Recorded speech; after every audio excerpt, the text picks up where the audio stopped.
Chapter 1. The offering village of Greyhollow had not seen spring in 3 years. Winter clung to the valley like a curse, skeletal and unrelenting. The crops had withered. The livestock had died. And when the children began to vanish, first 1, then 3, then 7, the elders knew what walked among them again. Vampires, not the mindless creatures of fireside tales, but the old ones. House Corvus they were called. Lords of the northern territories, bound by laws older than memory and hungrier than famine. They had ruled these lands centuries ago, before the great wars drove them into shadow. Now they had returned, and Greyhollow was too small, too forgotten, to resist. The village council met in the stone church at midnight. Elara stood outside in the snow, her bare feet numb, her thin cloak doing nothing against the wind. She had not been invited inside. Women rarely were, unless they were mothers or wives. Elara was neither. She was 23 and alone, her parents dead from fever to winters past, her younger brother taken by the vampires a month ago. She had nothing left to lose. The church doors creaked open. The mayor emerged, his face gray as ash, followed by the blacksmith, the baker, the farmers who still had sons.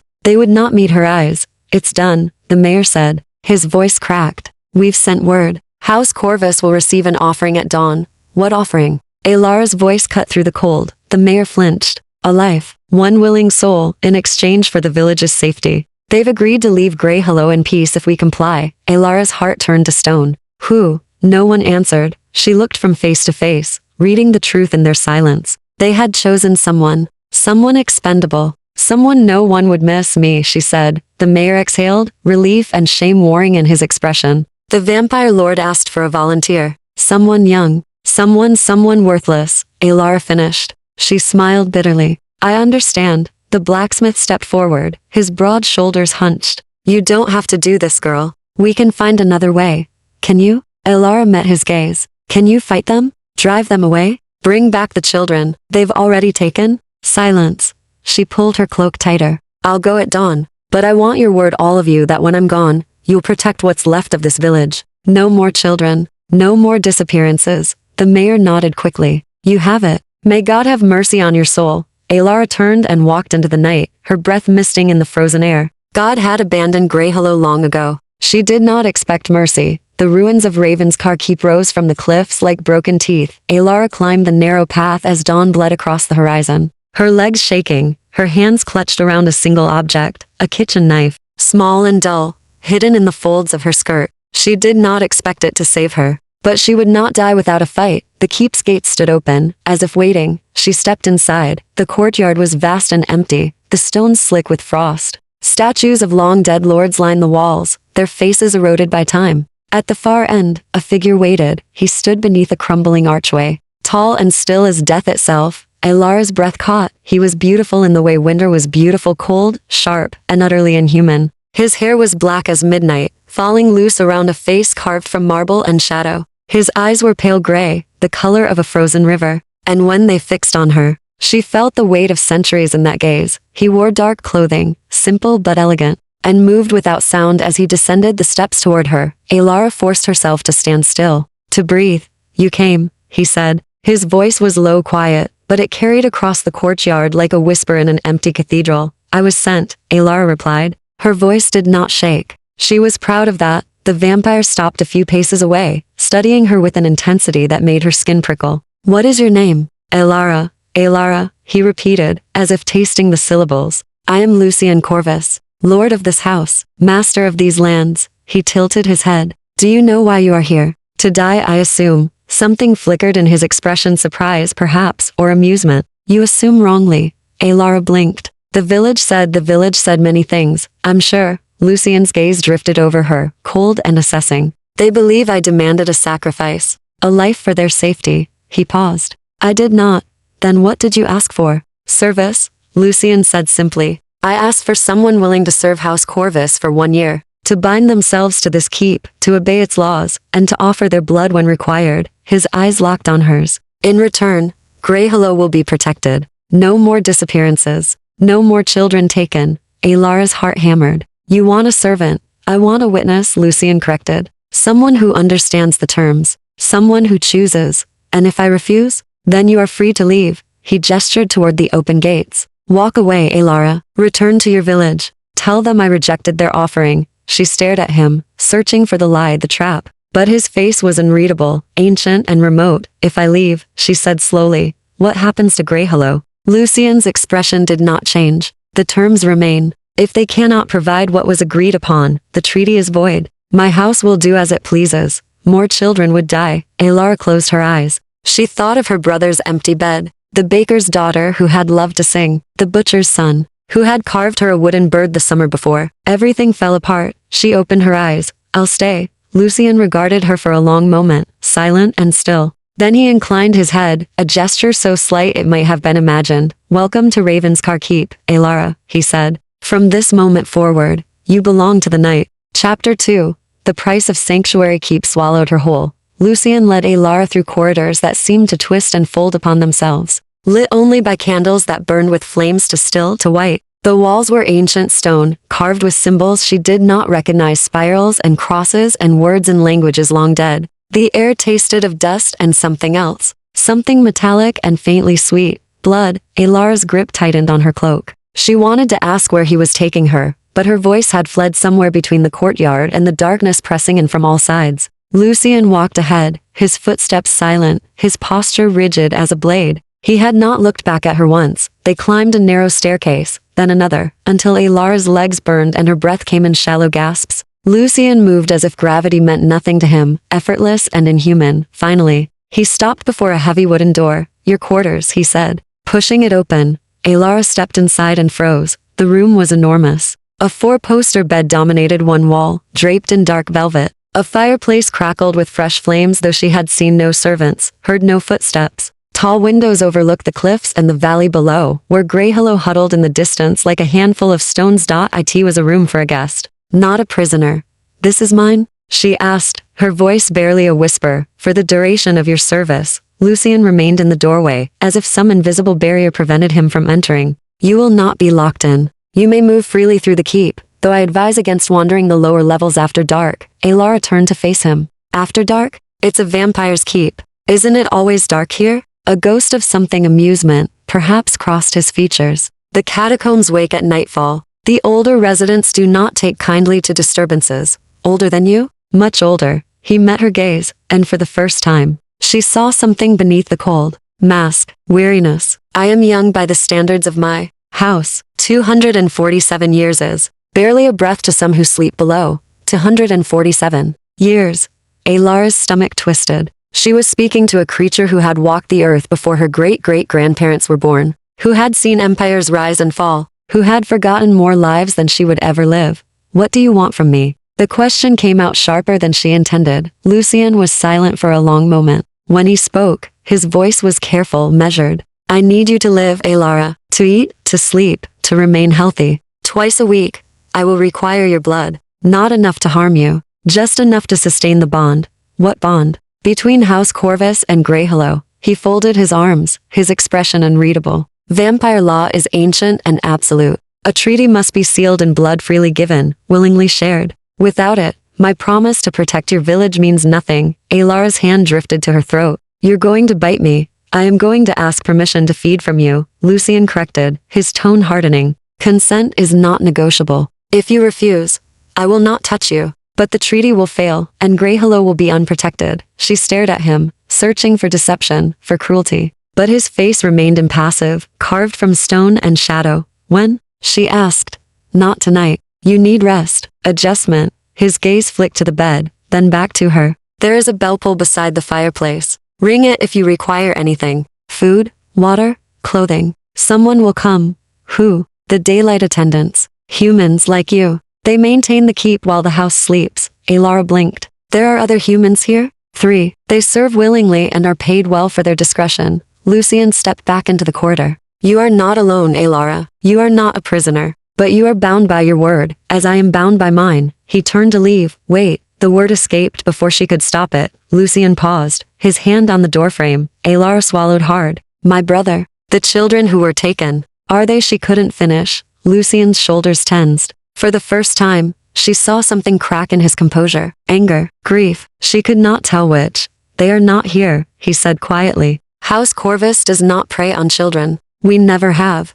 Then who took them? His jaw tightened. House Draven. Our rivals. They have no laws, no honor. They feed where they please, and kill without consequence. He looked back at her, and his eyes were colder than she had yet seen them. That is why I made the treaty with Greyhillow. To keep Draven from slaughtering everyone you love. The truth hit her like a fist to the chest. The village council had not known. They thought all vampires were the same mindless monsters. But there were factions, rules, wars fought in shadows while humans died in the crossfire. Can you stop them? Alara asked. House Draven. I can protect what is mine, Lucian said. Greyhillow is under my banner now. Draven will not risk open war over a single village. His expression darkened. But your brother and the others are beyond my reach. I am sorry. The words were formal, distant. But something in his voice made her believe him. Alara nodded, her throat tight. Thank you for telling me the truth. Lucian inclined his head. Rest, Alara. Tomorrow, your service begins. He closed the door softly behind him. Alara stood alone in the firelight, her legs trembling, her mind spinning.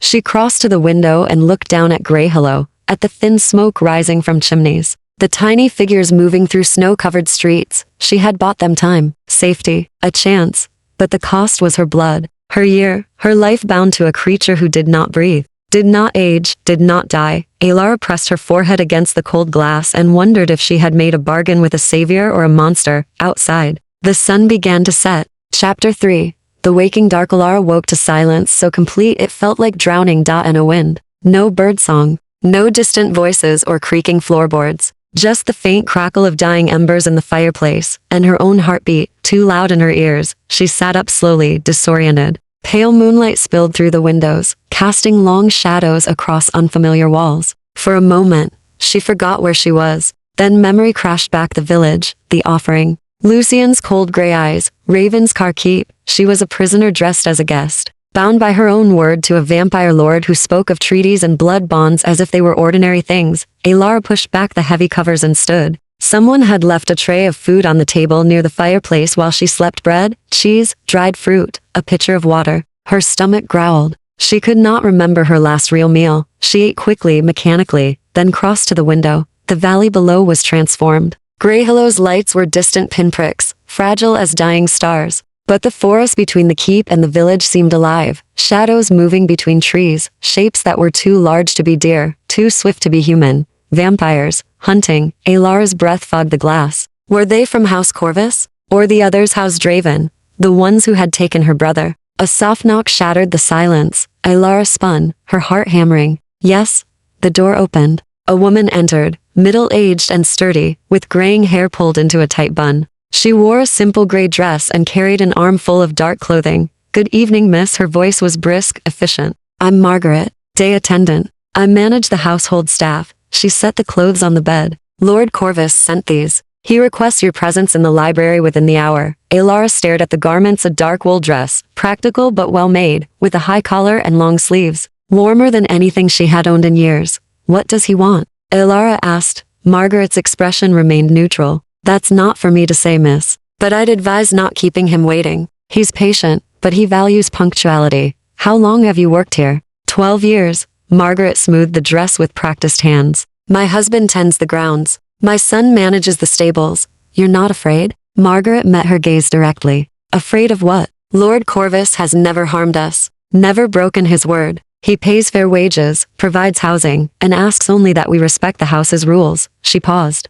There are worse masters in this world, miss. Living ones. The words hung in the air, heavy with meaning. Alara nodded slowly. Where is the library? I'll take you. Margaret gestured to the clothing. Dress first. The keep is cold at night. The library was a cathedral of books. Shelves rose 3 stories high, connected by spiraling staircases and narrow walkways. Thousands of volumes lined the walls, ancient leather spines, gilded titles in languages Alara could not read, scrolls bound with faded ribbon. The air smelled of parchment and time. Lucian stood before the fireplace, his back to her, reading a book so old the pages looked like dried leaves. He did not turn as she entered, but his voice cut through the silence. Do you read, Alara? She stopped several paces away, suddenly conscious of the space between them. I can read. My mother taught me. Good. He closed the book gently, reverently, and set it aside. When he finally looked at her, his expression was unreadable. Then your education begins tonight. Education? You agreed to serve House Corvus for 1 year.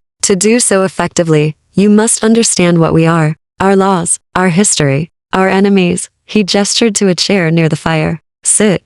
Alara hesitated, then obeyed. The chair was high-backed and surprisingly comfortable. Lucien remained standing, his hands clasped behind his back, his posture rigid as a soldier's. What do you know of vampires? He asked. Stories, Alara said carefully. Monsters who drink blood, who fear sunlight and crosses, who cannot be killed except by stakes through the heart, half-truths and superstition. Lucien's mouth tightened. We are not monsters. We are a separate species, older than humanity, bound by laws you cannot imagine. We require blood to survive, yes, but we do not need to kill. We do not need to terrorize. His eyes locked on hers. Those who do are rogues, outcasts. They violate our most sacred law, which is consent. The word was iron. A vampire who takes blood without permission is subject to execution. No exceptions. No mercy. Alara's pulse quickened. Then why do the stories say because humans see what they fear? Lucien interrupted. They see teeth and speed and immortality, and they assume we are demons. They do not ask why some of us live peacefully among them for centuries. Why some of us build libraries and conserve knowledge while their empires burn. He turned to face the fire, his profile sharp against the flames. House Corvus has existed for over 1,000 years. We have survived crusades, witch hunts, and wars that destroyed entire civilizations. We survived because we follow the old laws, because we do not take more than we need. But House Draven is young, reckless. They believe power justifies cruelty. His hands clenched. They are why humans fear us. Why? Villages like Greyhillow barricade their doors at night. Alara leaned forward. Why don't you stop them? Lucien's laugh was bitter, hollow. With what army? House Corvus has 12 members. Draven has 40. They breed like locusts, turning anyone they please, ignoring the old laws that limit our numbers. He looked at her, and for the first time, she saw exhaustion in his eyes. I cannot fight them alone, but I can protect what little remains under my banner. The weight of it settled over Alara like snow. This ancient creature, this vampire lord who moved through shadows and commanded the night, was fighting a losing war. Alone. Why tell me this? She asked quietly. Because you will be asked to bleed for me, Lucien said. And you deserve to know why. Silence stretched between them, broken only by the crackling fire. Alara thought of her brother, of the children, of Greyhillow huddled in the valley, unaware that their safety hung by a thread. When? She asked. Lucien tilted his head. When what? When do you need my blood? His expression shifted surprise, perhaps respect. Tomorrow night, if you consent. Alara met his gaze and did not look away. I consent. Something flickered in Lucien's eyes. Relief, gratitude, hunger.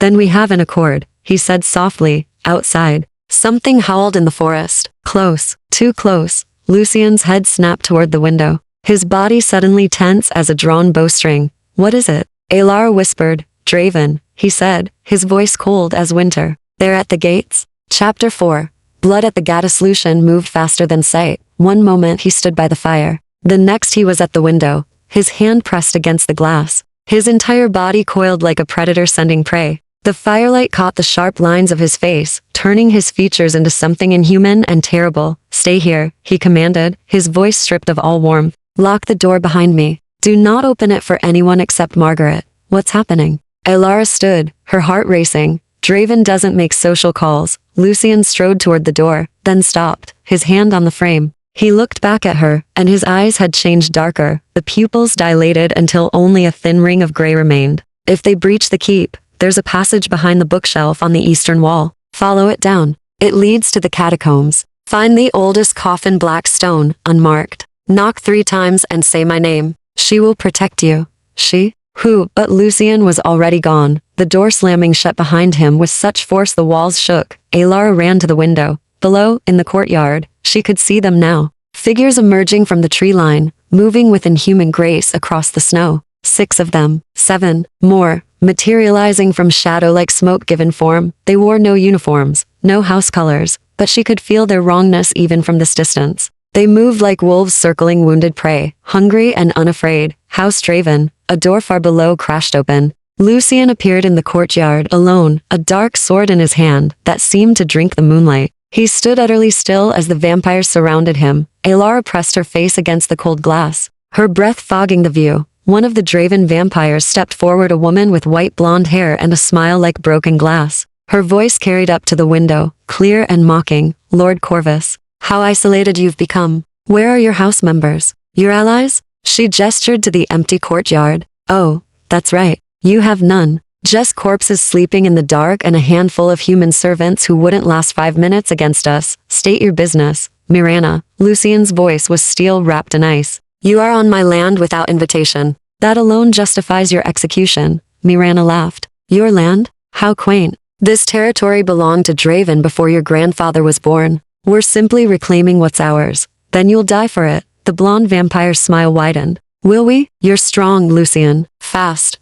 But you're 1 against 8, and we both know you haven't fed properly in months. How long can you fight before your body betrays you? Lucien raised his sword. Long enough. They attacked as one. Alara's scream caught in her throat as the vampires converged on Lucien in a blur of speed and violence. His sword flashed, catching one attacker across the chest, sending him sprawling. But 2 more were already on him, their hands like claws, their movements too quick to follow. Lucien fought like death incarnate. He was faster than them, more precise, his blade, finding throats and hearts with brutal efficiency. But he was outnumbered, and Alara could see it taking its toll. His movements slowed by fractions. His parries came a heartbeat too late, blood stained the snow. She couldn't tell whose. Then Mirana lunged, impossibly fast, her hand driving toward Lucien's chest. He twisted aside, but not quickly enough. Her nails raked across his shoulder, tearing through fabric and flesh. Lucien staggered, his sword dipping, the others closed in. No, Alara didn't think. She grabbed the iron poker from the fireplace and ran. The corridors were a maze, but fear lent her speed. She flew down staircases, through halls lit by dying candles, following the memory of the path Lucien had taken the night before. Her lungs burned, her legs screamed. She didn't stop.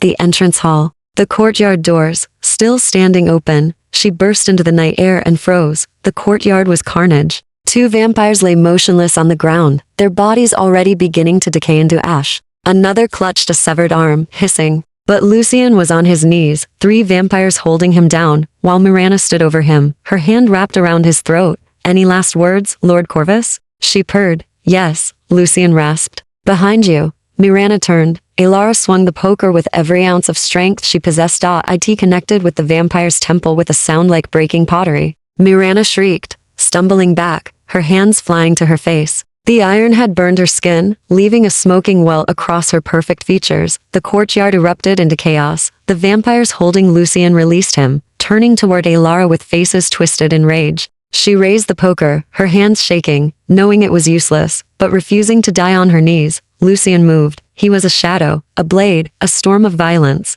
2 vampires fell before they could reach Alara, their heads separated from their bodies in sprays of black blood. The 3rd managed to grab her arm, his grip like iron. His fangs bared. Lucien's sword punched through his chest from behind. The vampire dissolved into ash, and Alara stumbled backward into Lucien's arms. He caught her, one arm around her waist, the other still gripping his sword. Run, he breathed against her ear. Now. But Mirana was already back on her feet, her face healing, her eyes blazing with fury. The remaining Draven vampires regrouped behind her, bloodied but far from defeated. You dare bring a human into this? Mirana spat. She's not even bound to you yet. I can smell her clean blood untouched. She's free game. Lucien shifted, placing himself between Alara and the vampires. Touch her, and I will burn your entire house to ash. Bold words from a dying man. Mirana's smile returned, vicious and cold. Last chance, Corvus. Give us the girl and we'll leave. Keep her, and we'll take everything. Your keep, your land,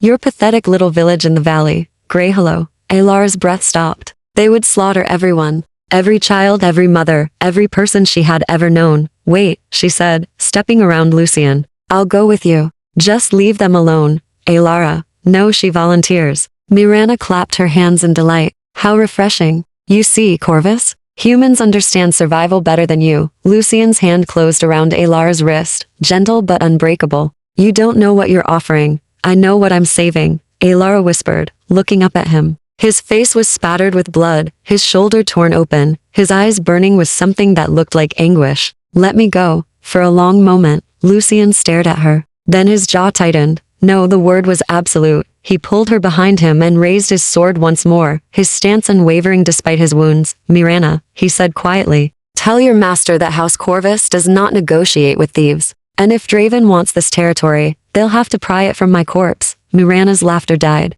Her expression turned glacial. So be it. She raised her hand, and the remaining vampires surged forward. Lucien's grip on Alara tightened, and the world exploded into darkness. Chapter 5. The ancient deathy darkness was alive. It poured from the keep's entrance like a tidal wave, thick and viscous, swallowing moonlight and sound. The temperature plummeted. Elara's breath crystallized in her lungs as she felt something vast and ancient stir in the shadows. The Draven vampires scattered. Hissing, their confidence shattered, Mirana stumbled backward. Her eyes wide with something Elara had never expected to see on a vampire's face. Fear. Impossible, the blonde vampire whispered. She's supposed to be sleeping. She hasn't woken in 50 years. A voice cut through the darkness. Female, soft as silk and cold as the grave. You dare spill Corvus blood on my doorstep? A figure materialized from the shadows. She was small, barely taller than Elara, with porcelain skin and black hair that fell to her waist like a funeral shroud. Her dress was ancient Renaissance era. Elara thought distantly all black velvet and silver embroidery. But it was her eyes that made Elara's knees weak. They were completely black. No whites, no iris. Just endless darkness, like staring into an abyss. The woman moved with impossible grace, gliding across the snow without leaving footprints. She stopped beside Lucian, and though she was a full head shorter, her presence dwarfed everyone in the courtyard. Grandmother, Lucian said quietly, his voice thick with relief and something else. Exhaustion, perhaps. Or resignation. Grandmother? The ancient vampire smiled, and Elara felt her blood turn to ice. Mirana Draven, the woman said pleasantly. I remember your sire. A coward who fled the Moorish wars and turned to banditry. I see the offspring shares his quality. She tilted her head. Tell me, child, does Marcus Draven know you're here? Or is this another of your unsanctioned raids? Mirana's face had gone pale. Lady Corvus, we were simply invading my grandson's territory, threatening his blood bond, attempting to steal a human under his protection. The ancient vampire's voice remained soft, conversational. These are acts of war, Mirana. Surely even Draven understands the consequences. We meant no disrespect to you, Lady Corvus. We didn't know you still dwelled here. Ignorance is not innocence. The woman raised one delicate hand. The darkness surged. The Draven vampires screamed as invisible force seized them, lifting them off the ground, crushing them like insects in a closing fist. Bones cracked. Blood sprayed across pristine snow. Mirana fell to her knees. Please, mercy. I'll tell Marcus to withdraw. I swear it, you will tell Marcus that House Corvus is not defenseless. That the old blood still guards these walls. That any further incursions will be met with annihilation. The ancient vampire lowered her hand, and the pressure released. The Draven vampires collapsed, gasping. You have 10 seconds to leave my sight. They ran. Mirana was the last to flee, limping toward the tree line, casting terrified glances over her shoulder. In moments, the courtyard was empty save for ash and blood. Silence fell like snow. The ancient vampire turned to Lucian. Her black eyes softened, not warm, but something close to affection. You're hurt, she observed. I've had worse. Lucian's shoulders sagged, the adrenaline leaving him. He looked suddenly fragile, despite his height and the sword still clenched in his hand. Thank you, grandmother. I thought you wouldn't wake. I felt your blood spill. Did you truly think I would sleep through that? She reached up and touched his wounded shoulder, her fingers gentle. You've been rationing again, starving yourself.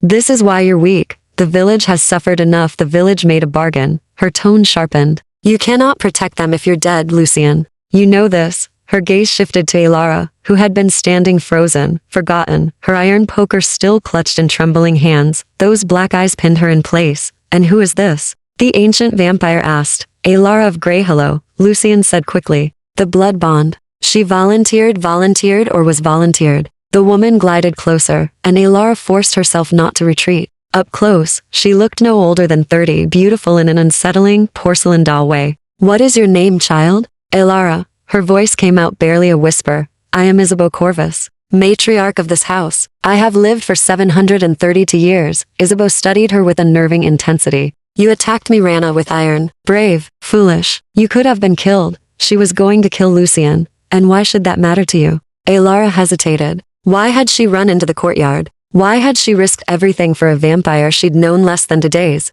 Because, she said slowly, he's the only thing standing between my village and slaughter. If he dies, they die. Isabeau's expression didn't change. So you acted out of self-preservation. Not loyalty. I acted because it was right. The ancient vampire's lips curved slightly. Interesting. She looked at Lucian. You chose well. She has spine at least. Then to Elara. Do you understand what you've done tonight? By defending a member of House Corvus, you've marked yourself. Draven will not forget your face. They will hunt you. Elara's stomach dropped. I wasn't thinking clearly. Isabeau turned away, her dress whispering across stone. Bring her inside, Lucian. Tend your wounds. And feed, for good's sake, before you collapse. She paused at the threshold. The girl stays in the east wing, close to your chambers. If Draven returns, I want her where you can protect her. She vanished into the keep without waiting for a response. Alara stared after her, her mind reeling. 700 years. The woman had been alive since the Crusades, had watched empires rise and fall,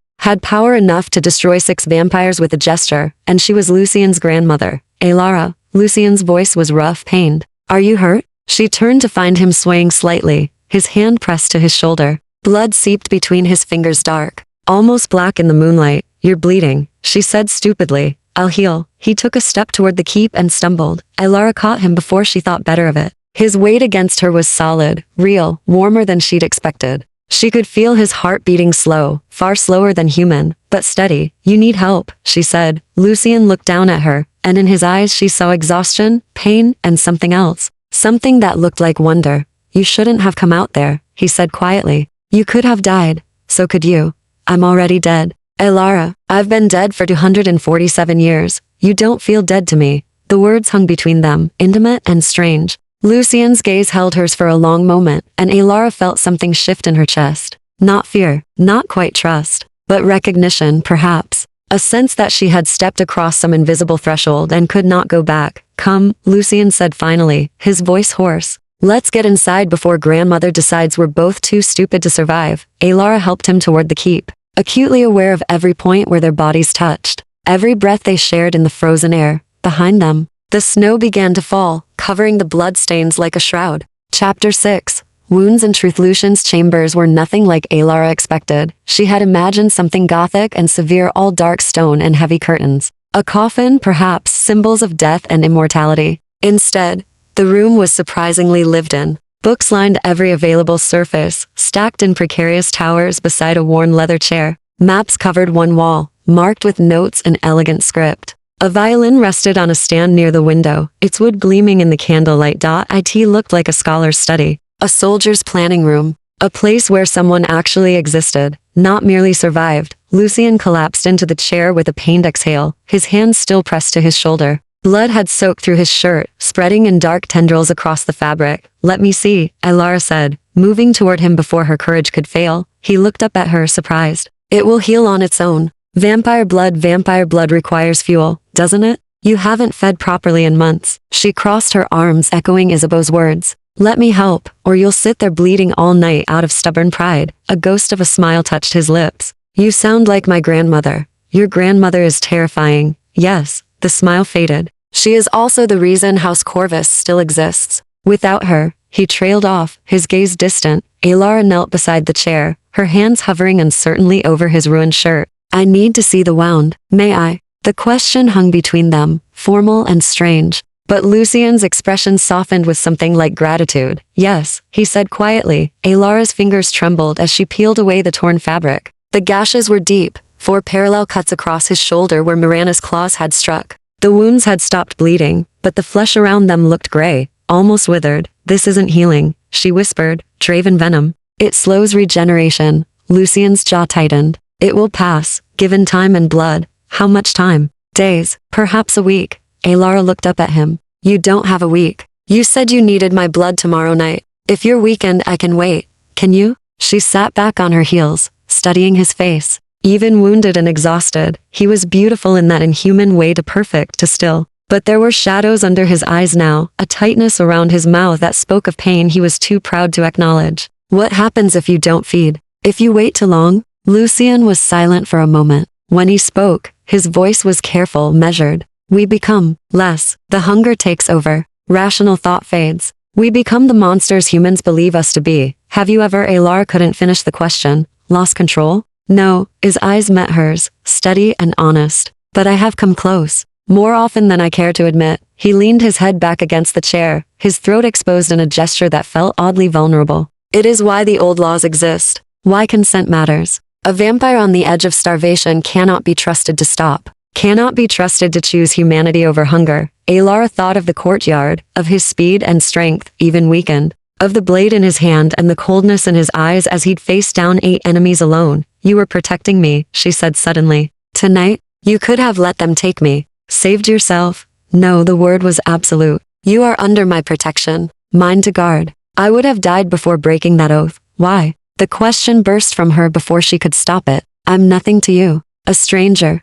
A human who'll be dead in a handful of decades while you go on living for centuries. Why does it matter? Lucian looked at her for a long moment, something unreadable moving behind his eyes. Do you know what it is to be eternal, Alara? To watch everyone you care for wither and die while you remain unchanged? To build something beautiful and watch it crumble to dust? His voice was soft, but it carried the weight of centuries. Every human life is precious to me precisely because it is brief. Because you burn so brightly and so quickly, like candles in the dark. The intimacy of the words stole her breath. I don't feel bright, Alara whispered. I feel small, powerless. You ran into a courtyard full of vampires armed with an iron poker. Lucian's smile returned, faint but genuine. That is not powerlessness. That is courage most immortals lack. Heat crept up Alara's neck. She looked away, focusing on his wound to hide her confusion. You need to feed. Tonight, the treaty can wait. But Greyhillow is safe until you're ready. Lucian reached out slowly, telegraphing the movement, and gently lifted her chin until she met his gaze.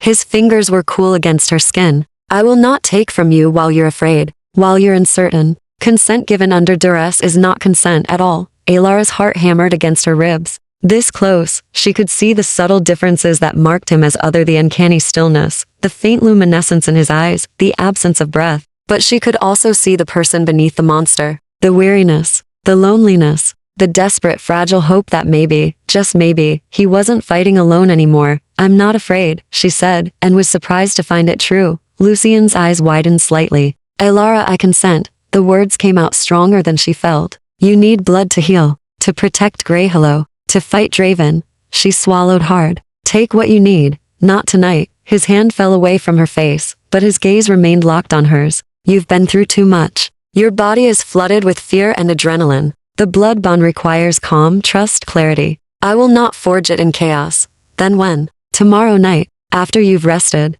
after we've both had time to. He hesitated, seeming to search for words. After you're certain this is what you want. Alara stood, suddenly restless. She moved to the window, looking out over the dark forest where Draven had fled. What I want doesn't matter. This is about survival. It matters to me. She turned back to find him watching her with an intensity that made her skin prickle. Why? She asked again, softer this time. Lucian rose from the chair with visible effort, crossing to stand beside her at the window. They were close enough that she could feel the coolness radiating from his skin, smell the faint scent of old books and something darker: copper and earth. Because, he said quietly, in 700 years of existence, my house has never once broken faith with those who trust us. And I will not start with you. The sincerity in his voice wrapped around her like a blanket. Alara found herself leaning slightly toward him, drawn by something she didn't understand and wasn't sure she should name. You should rest, Lucian said, though he made no move to step away. Margaret will show you to the east wing. You'll be safe there.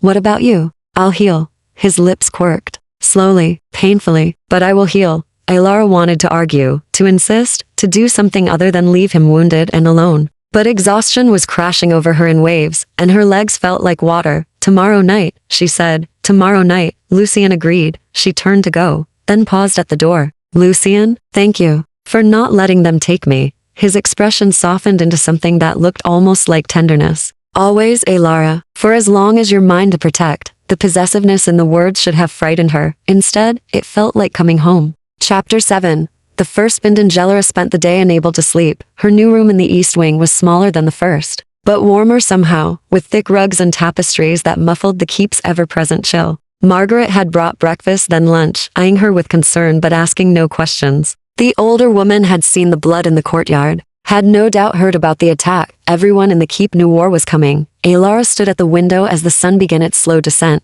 watching shadows lengthen across the valley. Somewhere in the forest below, Draven vampires were waking, planning, preparing for the next assault. And tonight, she would let Lucian pierce her throat and drink her blood. The thought should have terrified her. Instead, she felt an odd calm, as if she'd already crossed some invisible line and there was no point in looking back. A soft knock interrupted her thoughts. Come in, she called. The door opened. Isabeau glided inside, moving with that eerie, soundless grace. She wore a different dress today, deep burgundy, centuries old, immaculately preserved. Her black eyes swept the room, assessing. You didn't sleep, the ancient vampire observed. No wise. Sleep makes one vulnerable. Isabeau settled into a chair near the fireplace, folding her hands in her lap with unnatural precision. We need to speak, you and I, about what happens tonight. Alara turned from the window. Lucien already explained. The blood bond. The treaty. My grandson explained the mechanics. Not the reality. Isabeau's gaze was penetrating. When a vampire feeds from a human, it creates a connection.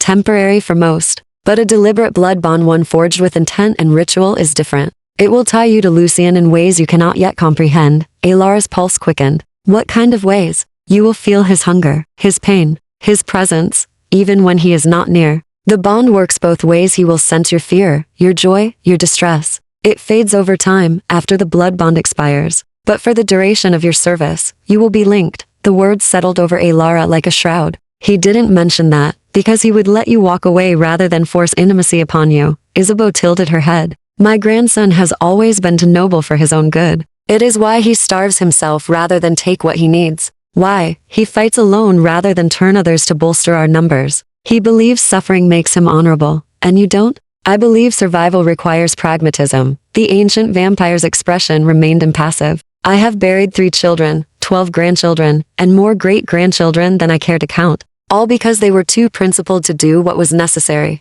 Lucien is the last of my direct line. I will not watch him die for foolish ideals. Alara heard the steel beneath the words. The grief, centuries old, and still sharp. You want me to go through with the bond. I want you to understand what you're agreeing to. Then make an informed choice. Isabeau leaned forward slightly. If you consent tonight, you will be bound to this house for 1 year. You will feel my grandson's presence in your mind. You will be marked as Corvus property, which makes you a target for Draven. And should Lucien fall, the bond will break violently. It may kill you. The room seemed to contract around Alara. He didn't, of course he didn't. He would rather die than put that burden on you. Isabeau's voice softened, almost imperceptibly. But I am not my grandson. I deal in truth, not comfort. So I will ask you plainly, knowing all of this, will you still offer your blood? Alara returned to the window, her mind racing. Below, in Greyhollow, people were lighting evening fires, unaware that their safety hung on her decision. Children playing in the snow, mothers calling them inside.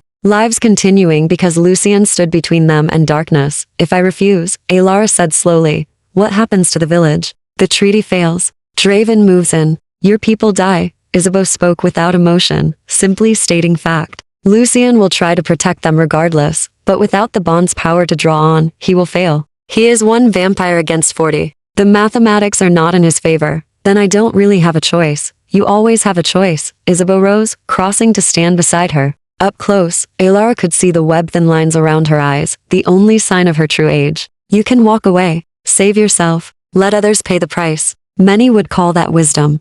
Would you? The ancient vampire smiled, cold and sharp. I would call it human. There is no shame in self-preservation. She paused. But I do not think you are built that way. I saw you in the courtyard last night. You ran toward danger, not from it. That is either profound courage or profound stupidity. Time will tell which. Alara met those black, fathomless eyes. He would have died for me. A stranger. Someone he'd known for 1 day. Yes. Why? Because he is my grandson. Because Corvus honor means more to him than his own survival. Because he has been alone for so long that someone showing him kindness, however small, feels like salvation. Isabeau's voice was quiet now, almost gentle. Be careful with his heart, girl. It is more fragile than you know. The words struck something deep in Alara's chest. She thought of Lucien standing in the courtyard, wounded and outnumbered, refusing to yield. Of his hands, cool and careful, lifting her chin. Of the loneliness in his eyes when he spoke of eternity. I'll do it, she said. I'll forge the bond. Isabeau studied her for a long moment. Then, surprisingly, she reached out and touched Alara's cheek, a brief, almost maternal gesture. Then I will teach you how to survive it. Come. The ritual chamber was deep beneath the keep, carved from living rock and lit by candles that burned with blue-white flames. Ancient symbols covered the walls, the same spiraling crosses Alara had seen throughout the keep, now revealed as something older than Christianity, older than Rome. Lucien waited at the center of the room, standing beside a low stone altar. He had changed into simple black clothing, and his wounded shoulder was freshly bandaged. He looked better than last night, but still pale, still strained. His eyes found hers across the chamber, and something passed between them, question and answer. Fear and trust. Isabeau moved to the altar, her movements ritualistic and precise. She produced a silver blade, ornate and ancient, its edge still sharp despite obvious age. The blood bond is not merely feeding, she said, her voice echoing off stone walls. It is covenant, promise, magic sealed in flesh. She looked between them. Lucian Corvus, do you swear to protect this human for the duration of the bond? To guard her life as your own? To take only what is freely given and no more?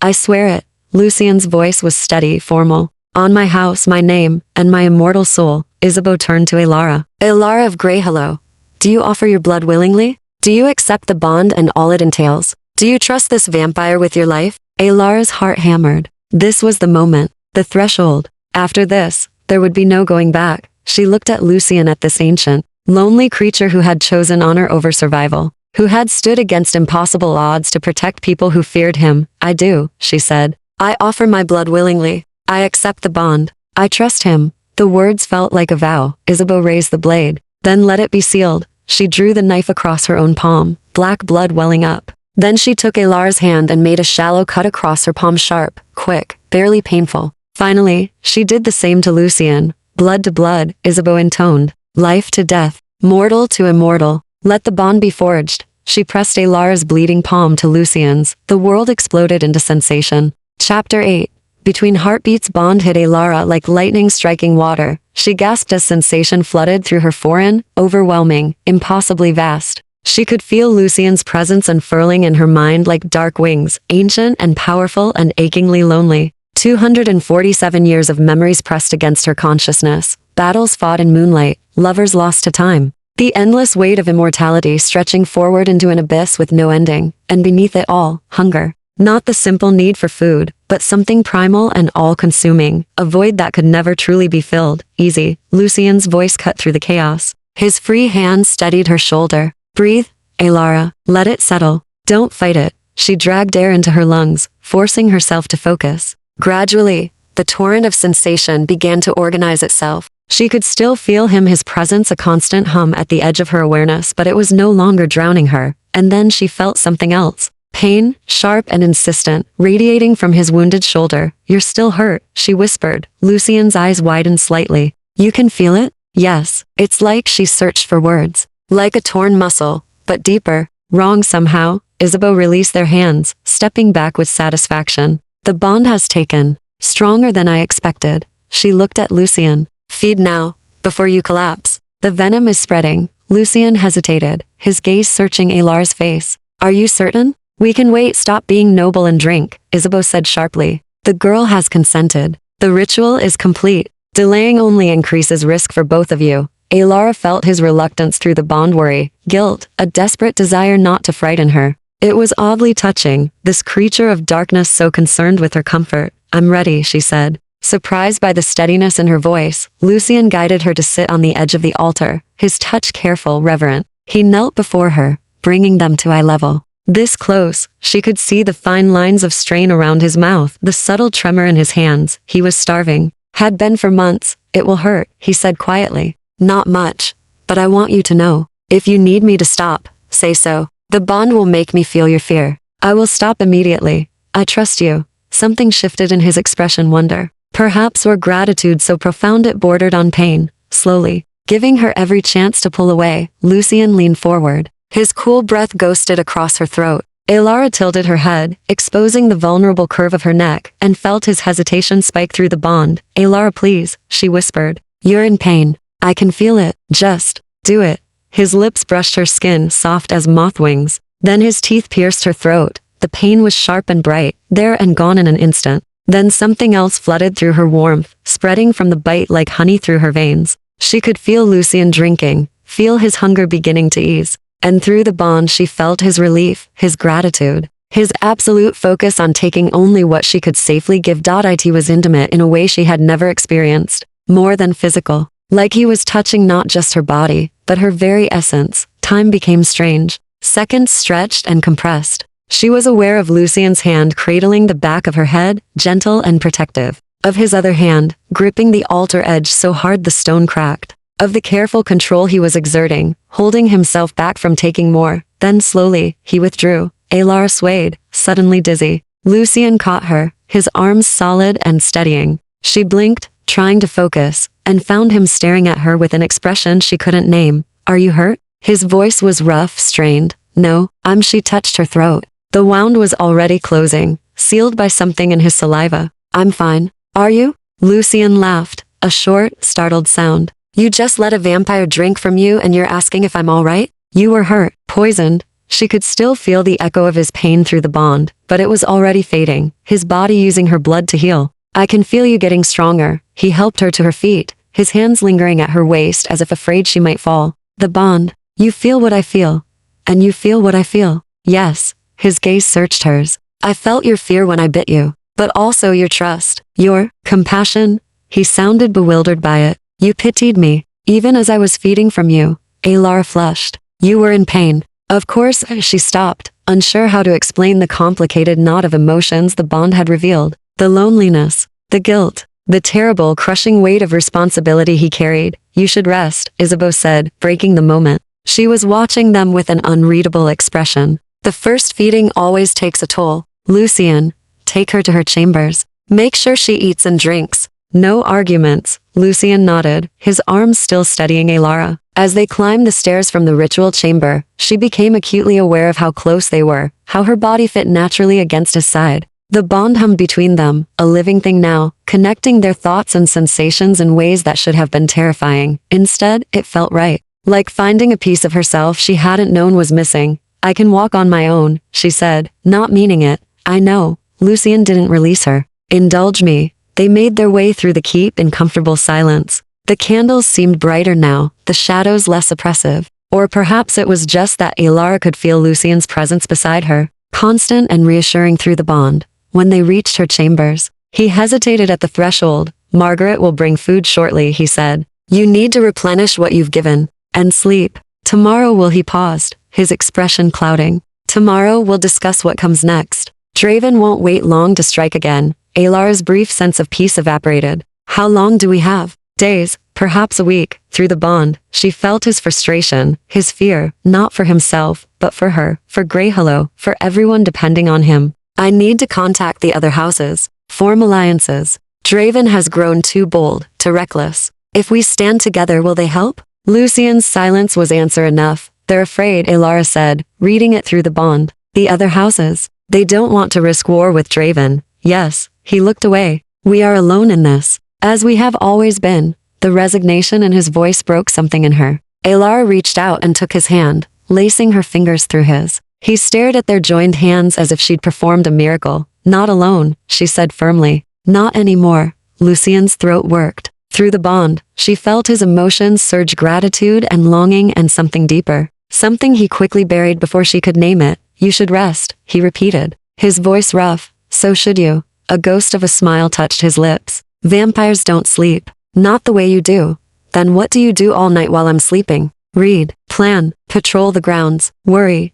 The honesty surprised them both. I have had a great deal of time to perfect the art of worrying. Alara found herself smiling despite everything. 247 years of practice. Something like that. They stood in the doorway, neither wanting to break the moment. Through the bond, Alara could feel his reluctance to leave. His need to ensure she was safe, his growing awareness of her as something more than a treaty obligation. It should have frightened her. This intimacy with a creature of darkness. Instead, it felt like breathing. Good night, Lucian, she said softly. Good night, Alara. He squeezed her hand once gently, then released her. I will be close if you need me. The bond I know. I can feel you. The words came out more intimate than she'd intended. Lucian's eyes darkened. For a moment, he looked like he wanted to say something more. Then he simply inclined his head and turned away, disappearing into the shadows with that eerie, soundless grace. Alara closed the door and leaned against it, her heart racing. Through the bond, she could still feel him, moving through the keep, checking doors and windows, standing guard over a fortress that held only ghosts and one fragile human girl who had just bound herself to darkness. She touched her throat where he had bitten her, feeling the faint ridge of new skin. Tomorrow, war would come, but tonight, she was not alone. Chapter 9. The Seagalera woke to screaming. She bolted upright, her heart hammering, disoriented in the darkness. Then the bond flared to life, flooding her with Lucian's emotions, alarm, fury, battle focus sharp as a blade. They were under attack. She scrambled from bed, still in her nightgown, and ran to the window. The courtyard below was chaos. Fires burned in unnatural colors, green and violet, casting writhing shadows across the stones. Figures moved with inhuman speed, clashing in bursts of violence too quick to follow. Draven had returned. Not with 8 vampires this time, but dozens. Through the bond, she felt Lucian fighting somewhere below, felt the impact of blows against his body, the surge of his power as he cut down enemies. But there were too many. Even with Isabeau's help, they were being overwhelmed. The door to her chamber exploded inward. Alara spun, grabbing the nearest object, a heavy candlestick, as a Draven vampire stalked inside. Male, young-looking, with a cruel smile that showed too many teeth. "There you are," he purred. "The little blood bond. Corvus's pet human." He moved closer, circling like a predator. "Marcus sends his regards. He's very interested in meeting you, seeing what makes you special enough for Corvus to start a war over." "Get out," Alara said, proud that her voice didn't shake. The vampire laughed. "Or what? You'll hit me with a candlestick?" He lunged, impossibly fast. Alara swung with all her strength. The candlestick connected with his temple in a satisfying crack. The vampire stumbled, hissing, more surprised than hurt. "Iron," Alara said, her fingers finding the cold metal. Margaret had given her iron candlesticks. Protection against vampires. "Margaret said you hate it." The vampire's eyes narrowed. "Clever girl. But iron just hurts. It doesn't kill." He came at her again. Alara dodged, using the bed as a barrier, her mind racing. Through the bond, she could feel Lucian's sudden spike of terror. He knew she was in danger, was trying to reach her, but couldn't break away from his own battles. She was on her own. The vampire feinted left then right. Alara tracked him, the candlestick raised, her breathing harsh. She needed a weapon, a real weapon, something that could. Her gaze fell on the fireplace. The iron poker. She dove for it. The vampire caught her ankle, dragging her backward. Alara kicked, her heel connecting with his face. His grip loosened just enough. She grabbed the poker and spun, driving it toward his chest. The vampire knocked it aside, but the iron tip grazed his arm. He shrieked, the flesh smoking where it touched. Alara scrambled away, putting the bed between them again. "You're only delaying the inevitable," he snarled, cradling his burned arm. "Corvus can't protect you. His house is finished. Tonight, we take everything, the keep, the territory, your precious little village in the valley." Grey hello. Terror shot through her. "You swore you'd leave them alone. Draven doesn't make treaties with dying houses." The vampire's smile returned, vicious and cold. "By dawn, everyone you love will be dead or turned. Your choice is simple. Come quietly and watch them die quick, or resist and watch them suffer first." Rage replaced fear. Hot, blinding, absolute. "No," Alara said. She felt it then, through the bond, Lucian's presence, close and getting closer. He was fighting his way toward her, cutting through enemies with single-minded focus. She just had to survive long enough. The vampire lunged. Alara swung the poker. He caught it, wrenching it from her hands, and backhanded her across the face. She hit the floor hard, tasting blood, her vision sparking. The vampire stood over her, triumphant. "Marcus will enjoy breaking you." Then the window shattered. Lucian came through in an explosion of glass and fury. He moved like a storm made flesh, his sword already in motion. The Draven vampire had time for one startled breath before Lucian's blade took his head. The body collapsed into ash. Lucian was at Alara's side instantly, gathering her into his arms. "Are you hurt?" Did he? His hands moved over her, checking for wounds, his eyes wild with fear. "I'm fine," Alara managed, though her cheek throbbed where the vampire had struck her.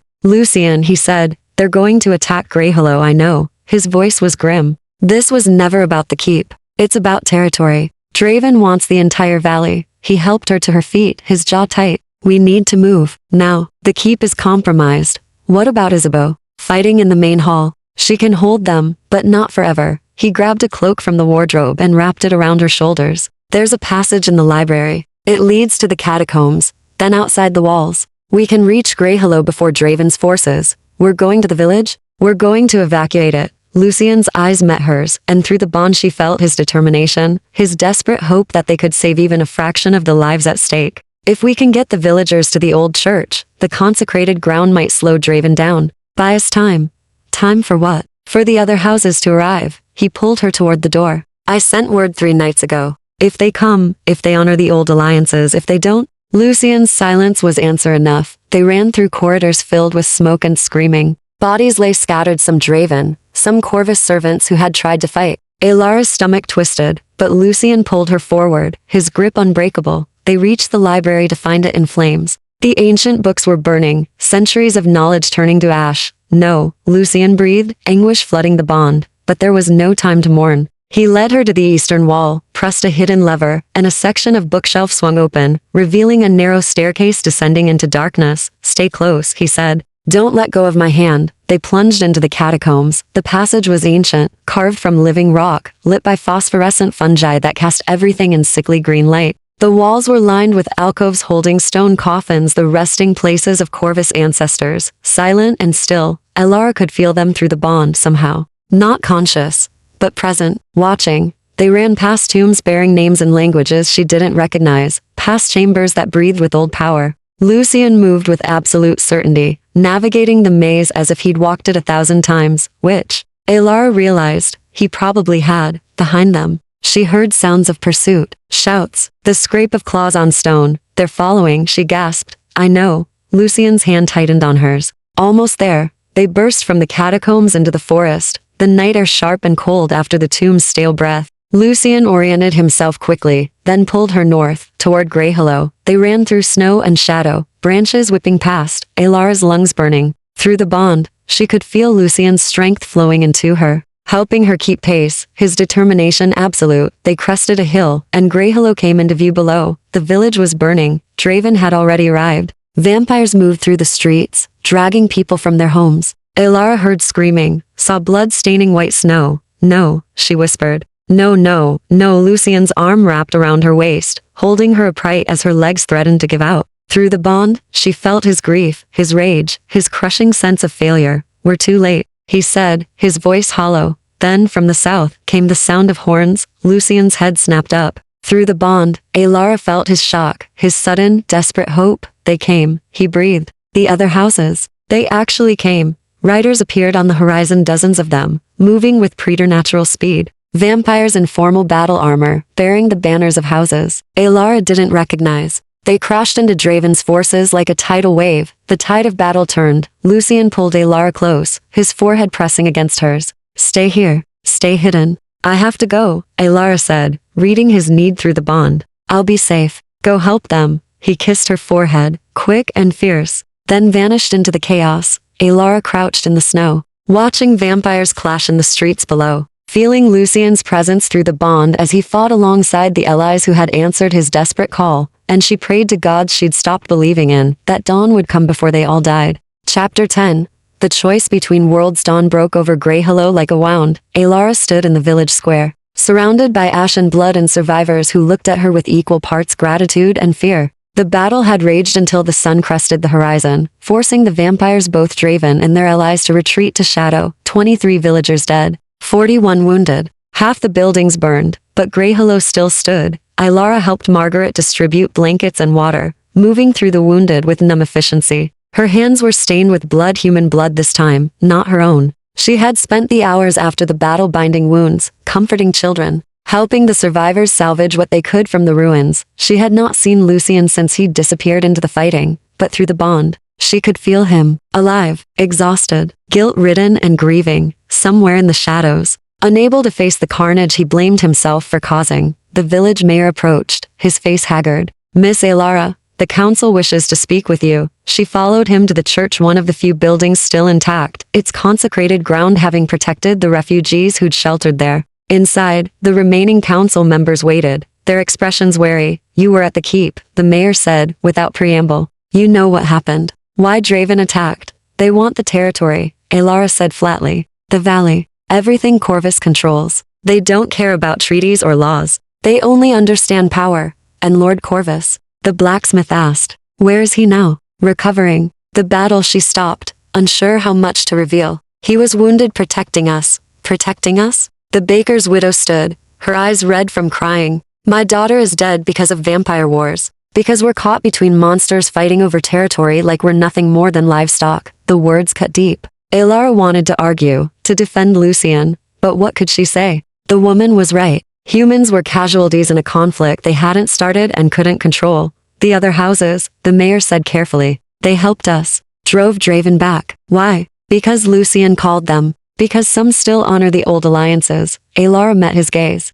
"House Corvus has protected this valley for centuries. You've forgotten that. Forgotten what it was like before, when Draven ruled and villages disappeared overnight." "We remember," the mayor said quietly. "But remembering doesn't bring back the dead. Silence fell, heavy and accusatory. What happens now? The blacksmith finally asked. Will they come back? Yes, Alara said, because they deserve truth. Draven won't stop. Not until they control the valley or are destroyed. The other houses bought us time, but they won't stay. They have their own territories to protect. Then we're doomed. No, the word came out fiercer than she intended. Lucien will find a way. He always does. He's been fighting this war alone for decades, and he's still standing. And how long can one vampire hold back an army? The widow demanded. How many more of our children have to die before you admit he's lost? Alara had no answer. The council dismissed her with hollow thanks, and began debating whether to abandon Greyhillow entirely. To flee south, where Draven's influence hadn't yet spread, Alara walked out of the church into pale sunlight, feeling the weight of their fear pressing down on her.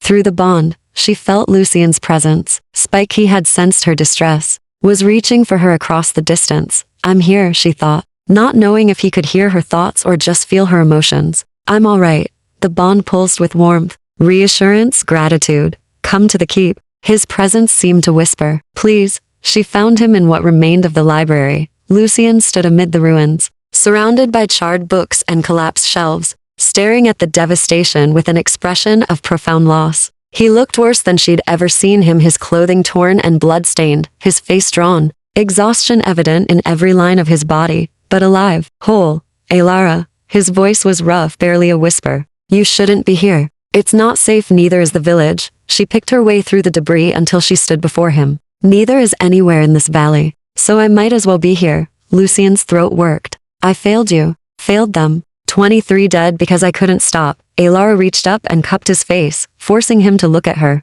You saved hundreds. The other houses came because of you. Because you've spent decades building alliances, preserving honor, fighting for something more than power. Her thumbs brushed his cheekbones. 23 dead is a tragedy. But without you, it would have been everyone. That's not it is enough, she said firmly. Through the bond, she pushed her certainty at him, her faith, her absolute conviction that he was more than his failures. You don't have to carry this alone anymore. I'm here. The bond, we're in this together. Lucien closed his eyes, leaning into her touch as if it was the only thing keeping him upright. I should send you away. To the south, where you'd be safe. Every moment you stay, you're in danger. Draven knows about you now. Knows you matter to me. They'll use you against me. Let them try. Alara's voice was steel. I'm not running. Alara, I've seen what you are, Lucien. Not the monster.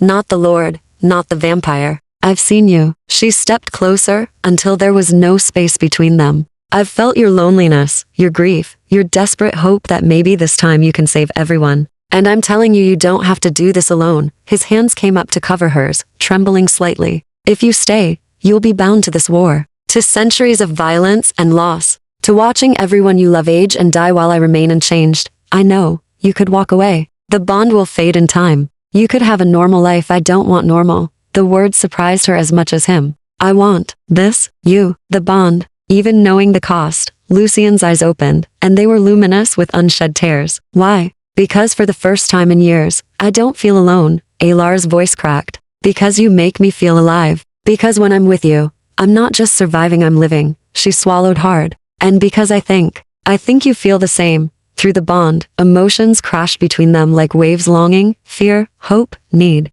Lucien's control, always so rigid, began to crumble. I do, he whispered. God help me. I do. But I can't ask you to sacrifice your humanity for this. For me. You're not asking. I'm choosing. Alara held his gaze. There's a difference. And if I offered you forever? The question came out raw, vulnerable. If I asked you to become what I am? To walk away from sunlight and mortality and everything human? Her breath caught. She hadn't expected the offer. Not yet. Not like this. Is that what you want? She asked carefully. I want you safe. I want you alive. I want. He stopped, struggling with words. I want centuries with you, not years. But I won't damn you to darkness for my own selfishness. Alara thought of her life before, small, wounded, lonely. Thought of Greyhillow, of mortality, of growing old while the world moved on. Then she thought of Lucien, of the bond between them, of fighting side by side against impossible odds. Ask me again, she said softly, when this war is over. When Draven is defeated, and Greyhillow is safe, and we can choose from something other than desperation. She pressed her forehead to his. Ask me then, and I'll give you my answer. Lucien's arms wrapped around her, pulling her close. Through the bond, she felt his relief, his gratitude, his fierce protectiveness. I can live with that, he murmured against her hair. They stood together in the ruined library, surrounded by ash and loss, holding on to each other as the sun climbed higher. Outside, Greyhillow buried its dead, but inside Raven's car, Keep, in the space between heartbeats, Ilara and Lucian forged something new, not quite human, not quite vampire, something that belonged to both worlds and neither, something that looked like hope.